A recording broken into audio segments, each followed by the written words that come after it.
So the state of California is still hard at work, counting their votes, now going on 3 and 4 days after their election for governor and runoff election for the LA mayor.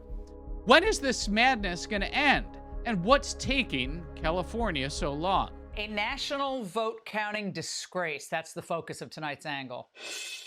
All right, last night's results, so far at least, show us that Californians may just want to save their state after all.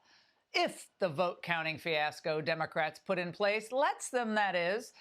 As of showtime, Republican gubernatorial candidate Steve Hilton is in the top spot with 27.8%, followed by Javier Becerra at 25.4%, Steyer's down at 19.6%. So in this convoluted jungle primary system, the top two finishers, as you may remember, face off in November. Now, given that 8.2 percentage points separate Hilton from Steyer, one would think that Hilton's a shoo-in, right? Oh, not so fast. Because in California, the vote counting can go on for not days, but weeks after the final polls close.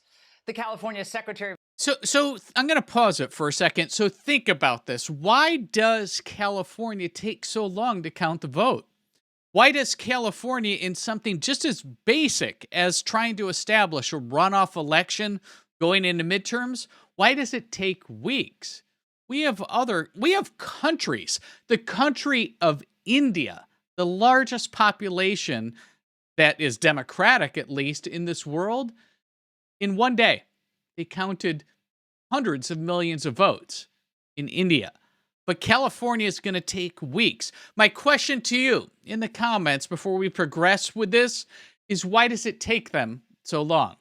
The state issued a press release to this effect yesterday, reminding everyone that California counties have about 2 weeks, 13 days to be exact, to count all of their ballots. 13 days. And the man who spent $200 million on his own lackluster campaign, only to come in third on election night, feels, for that, optimistic. It might take some time to figure out where this is going. We're going to wait till every ballot is counted. We're going to give democracy a time to work, and we know we finished really strong. Yeah, democracy in quotes there. Okay, yeah, so I was going to jump in here. Democracy. Democracy for the Democrats is knowing the vote count that they have to establish and stuffs enough ballots in the next 2 to 3 weeks to get there. So don't confuse democracy with the people's voice and people's vote, because that's not how Gavin Newsom's California runs. What they're going to look at is how many votes it takes from election day forward or afterward, and then they're just going to invent and mark out enough ballots and have 2 or 3 weeks to count them, because that's ultimately how the Democrats play. Well, meanwhile, in Florida, another state with a huge percentage of voting by mail, they finish the vote on election night somehow, as do most, if not all, Western nations. But of course, Democrats don't care that they're eroding public faith in California's voting system. They don't care at all. In fact, they prefer this approach. Exactly. Why? Because it gives them all the power. Obama's old campaign chief knows the game. The governor's race is incredibly interesting. It looks like Steve Hilton's going to advance to the next round. Becerra has a lead, but there are so many votes out there right now. It is very interesting to see whether Tom Steyer can have enough mail-in ballots. We might not know about this for several days. Several days? This is a national disgrace, my friends. It absolutely is a national disgrace. I mean, again, we all know the fix. We know the recipe. We know what the Democrats are doing with these mail-in ballots. I mean, ultimately, mail-in ballots were intended to address overseas military and American citizens and expatriates that are either not in the country or not living in the country, but still have their citizenship. That's what it was designed for.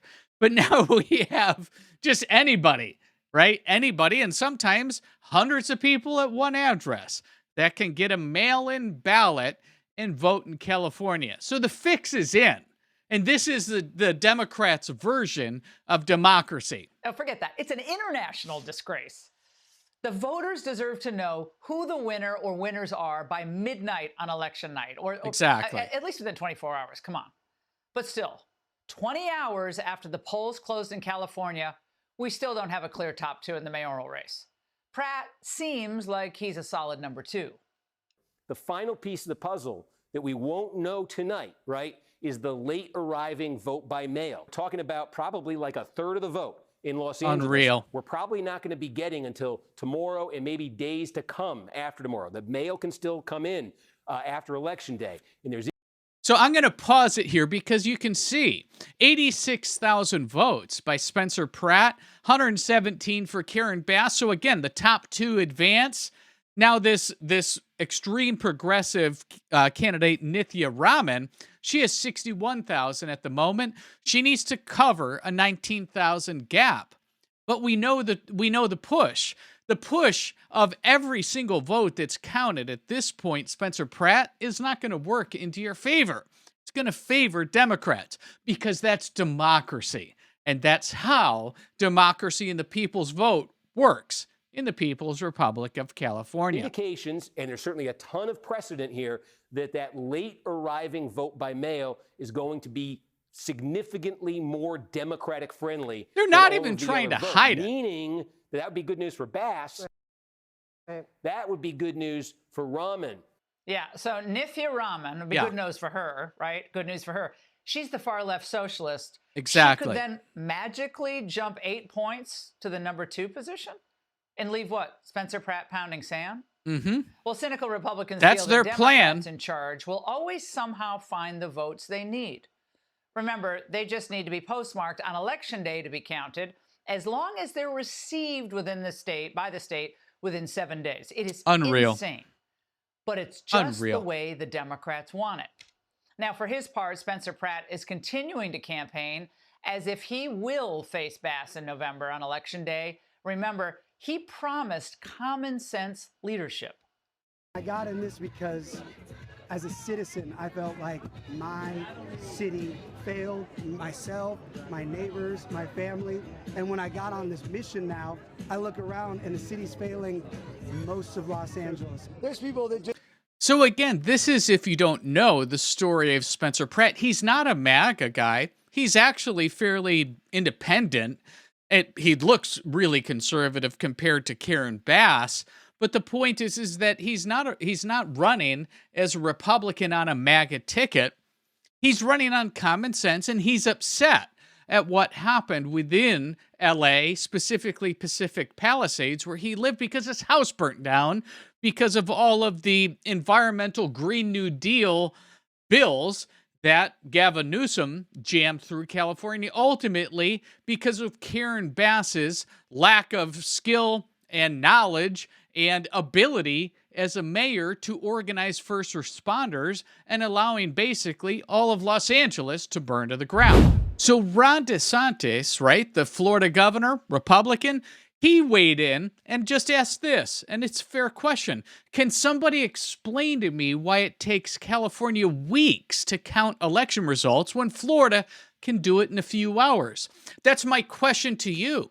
Why does it take California so long when it's proven that countries like India can do this in a day?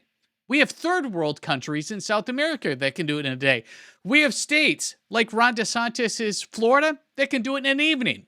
So why does it take California so long? But Ron DeSantis is not the only one that's weighing in on California. Donald Trump has actually assigned a special prosecutor to look over all of the shenanigans that Gavin Newsom and the Democrat Party are up to in California. And in fact, yesterday in the Oval Office, Donald Trump had a comment on what he was seeing in California as he was presenting the Save America Act. We don't want cheating in our elections. And you see it happening in California. That's exactly right. Numbers are coming down rapidly. They found a lot of mail-in ballots last night, shockingly.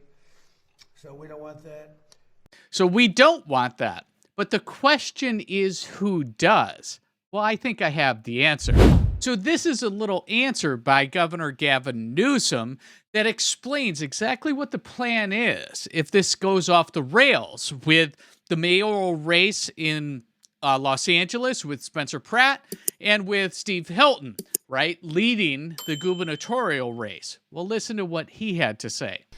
We all have agencies. We can shape the future. There's still a lot of, look, I've said this before, so I'll repeat it. I don't anticipate this need to be the case, but there is a break the glass scenario. And there's many people that have a deep understanding of what it would look like if Democrats were locked out. And we're going to do everything to make sure that doesn't happen. I'll leave it at that. So I'm curious, what does Governor Gavin Newsom mean when he says, oh, we'll do everything we can, right? There's a break the glass scenario just in case Democrats ultimately don't get what they want.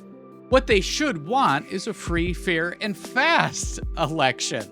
But that's not what Gavin wants.